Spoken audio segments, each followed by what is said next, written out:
I wanted to talk today about this concept called the celestial axis. It is the idea and the concept that if you are to stand in the center of your own heart space and blend your own energy to the core and the center of the planet, then continue by extension to blend yourself to the center and the core of the sun, extending this axis even further and blending yourself to the center of our galaxy, and further extending yourself out to the center of the central sun, which is the largest sun that exists in our universe. Then going outside of time and space and blending your energy to source, which is the point that everything converges to and everything radiates from. It is a very rare thing, and it is a special kind of alignment and spiritual rectitude. And the reason why I want to talk about this is because the Mayan elders have already predicted that at some point during the polar reversal of the planet, basically the North Pole is moving 40 miles per year out of alignment going toward the equator. The poles are reversing. This is factual. Now, the Mayan elders are predicting that our Earth will align with the sun, and the sun will align with the galactic core, creating what they call a magnetic galactic axis, right? But in order for us to be able to handle this increase of energy that will come from this galactic core alignment, we need ourselves to be in rectitude, because the Earth is electromagnetic. We are also electromagnetic by nature. And if we are not in proper alignment and not allowing our field to be open the right way, we will not be able to handle this vast increase in energy that will drop from the galactic core and from this alignment. Thoughts, generally speaking, are electrical, whereas feelings are more magnetic.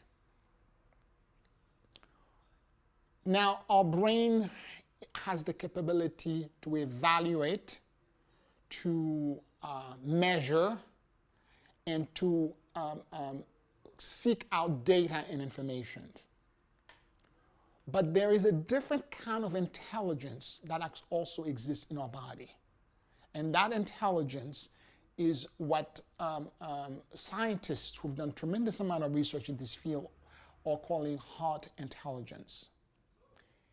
When you allow your heart space to actually be in coherence with your mind, what actually occurs is a blending of the two energy, and there is a neurointelligence that occurs.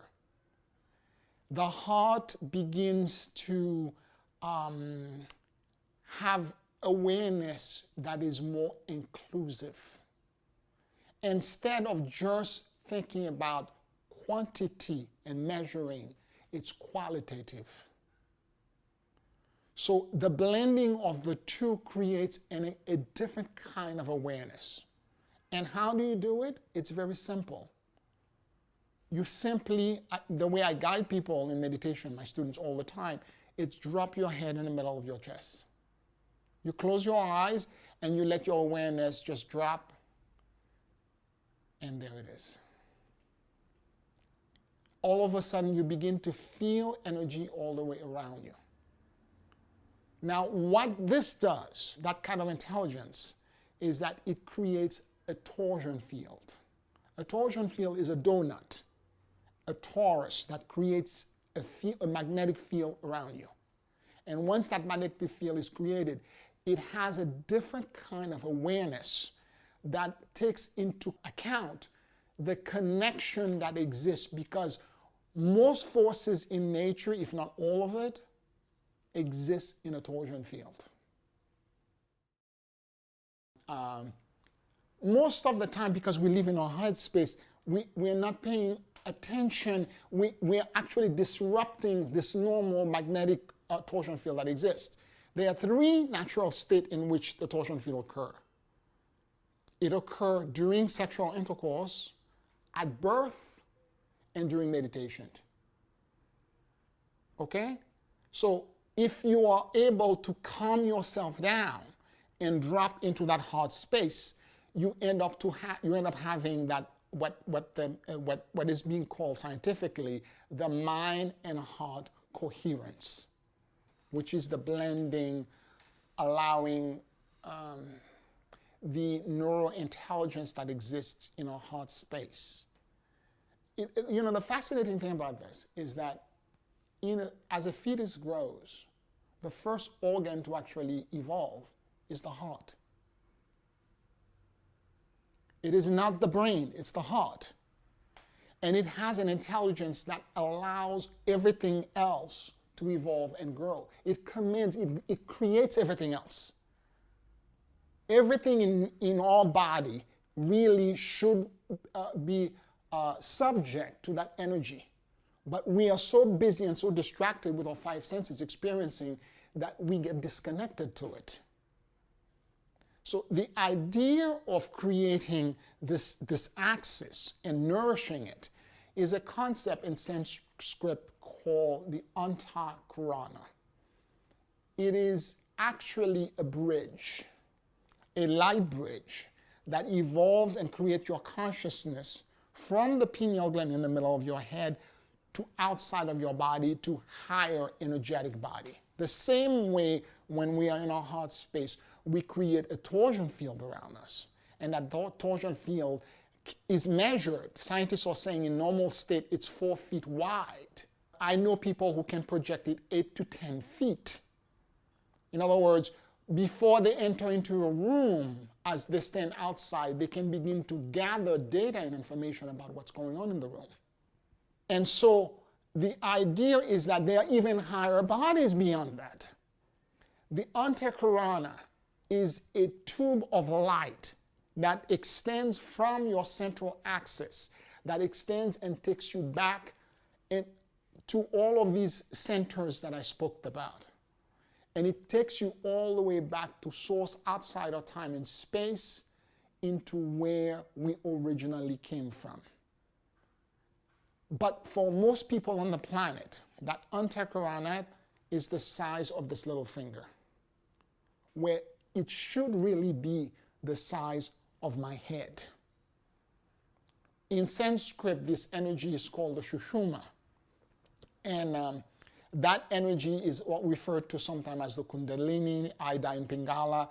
It's this energy that supposedly when you get illuminated or enlightened, rise from your spinal cord and goes back into your head. Now it extends beyond your head and it moves all the way out. And the idea of expanding the antakarana, it's the idea of allowing.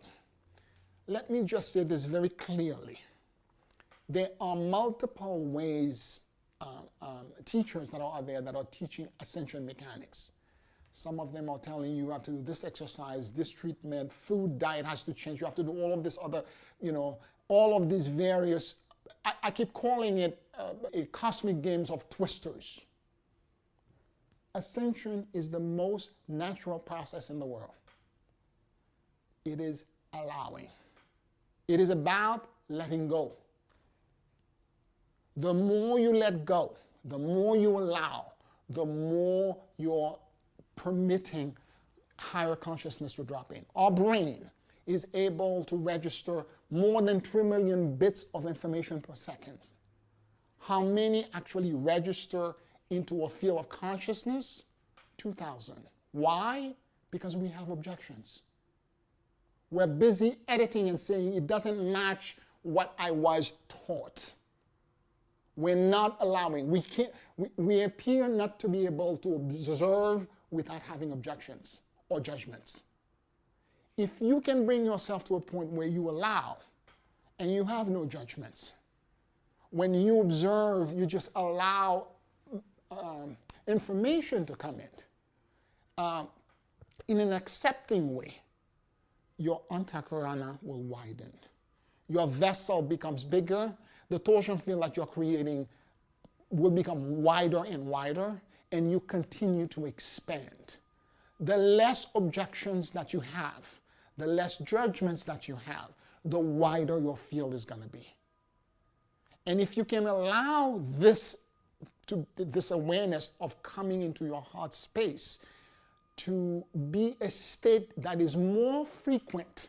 In other words, if you can, and I've done this and I've asked students to do this, throughout your day as you're walking around, remain in your heart space. Going down to the subway, going to work, remain in your heart space.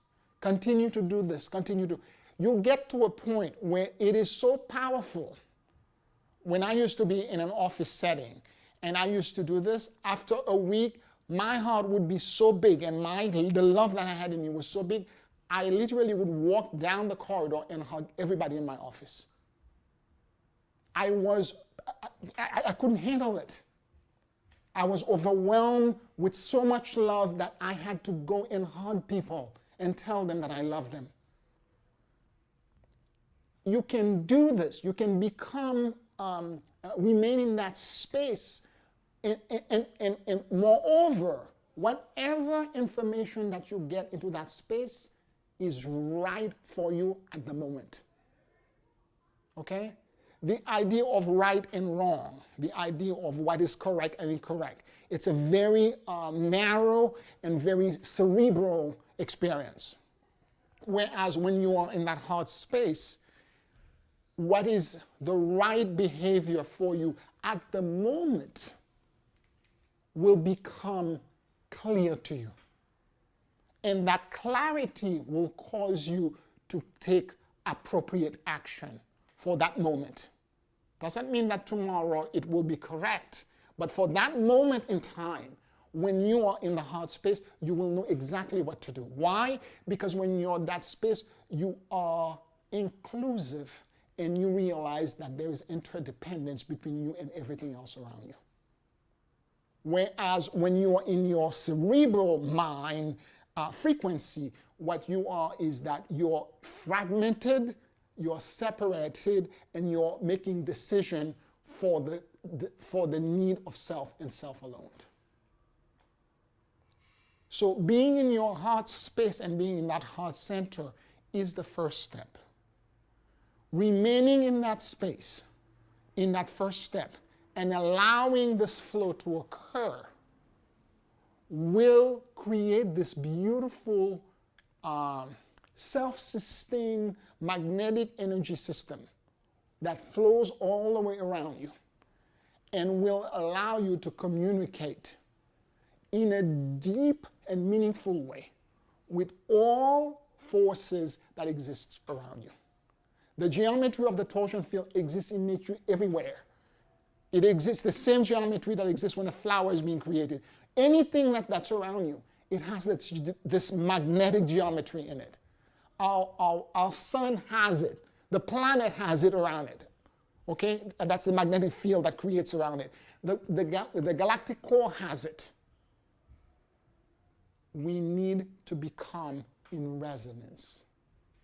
And when you become in resonance with this energy, you're taking the first step to open yourself up and to allow a true blending between you and all forces that exist in nature. Roar!